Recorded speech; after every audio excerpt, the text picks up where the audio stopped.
Hola, ¿qué tal, mi estimado Ángel y audiencia? Bueno, pues les paso un pequeño relato muy breve. Por cierto, saludos desde Metamorfosis, su amigo Eric Draco.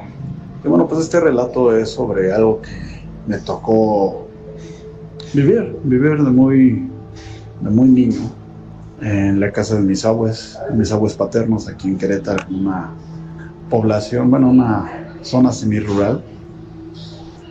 Nos reuníamos todos en la casa de mis abuelos, pues normalmente entre jueves y sábado, a veces domingos. Y pues recordarán que 30 años para acá, pues no había celulares, no había redes sociales como hoy en día.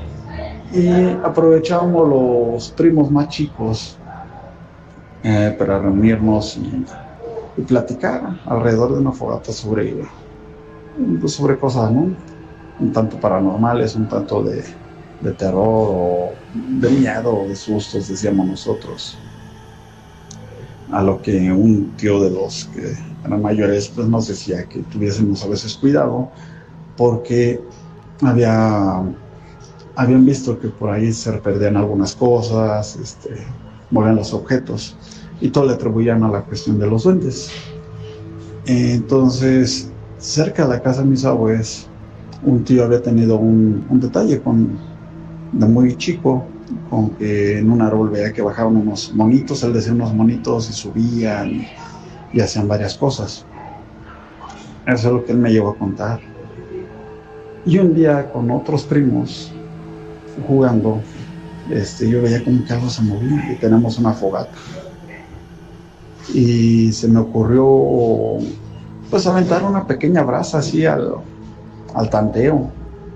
Y de repente vi como si un monito, así como un juguetito como de esos de, no sé, pues una figura de acción, saliera como corriendo.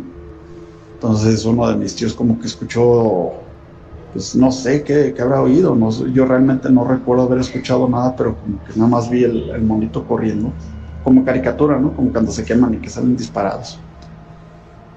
Y ese tío era el que había cuidado a mi otro tío que había visto los monitos que subían y bajaban de un árbol. Y inmediatamente empezó a hacer sus rezos. Y ya me dice, mira hijo, ya, mejor vámonos a dormir, ya no pasa nada. Yo hice estos rezos, ¿para qué? Para que este ente espero no sea malo y